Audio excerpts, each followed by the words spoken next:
सांगतो, ही गोष्ट मी बोलणार नव्हतो, पण मला बोलावं अशी वाटतात. या कोल्हापूरमध्ये राजर्षी छत्रपती शाहू महाराज निश्चितपणानं तुमच्या आमच्यासाठी दैवत आहे.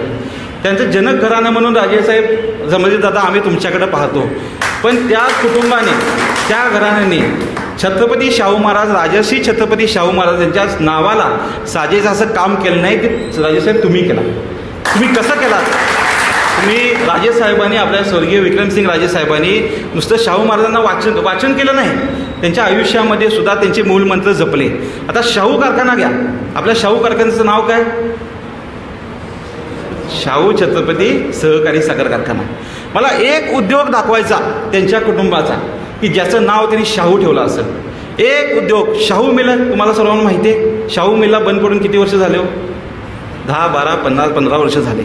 त्यांना शाहू मिल बंद पडलेले अजून चालू करता आलेलं नाही. तेच दुसऱ्या बाजूला राजेसाहेब तुम्ही शाहू कारखाना चांगला चालवताय, फक्त चालवताय नाही की तुमचा आदर्श आमच्यासारखे कारखानदार घेतात. आणि नेहमी माझ्या कारखान्यांना सुद्धा मी काम करत असताना, मी संचालक युवा म्हणून काम करत असताना शाहू कारखाना कशा पॅटर्नमध्ये काम करतो याच्याकडे बघून आम्ही काम करतो. आणि म्हणून माझं सांगणं असेल की जनक घराण्याचे खरे वारसदार राजे तुम्ही आहात, त्यांनी नाही, हे बोलणं सुद्धा गरजेचं आहे. हे बोलत असताना मला काय कुणावर टीका करायची नाही.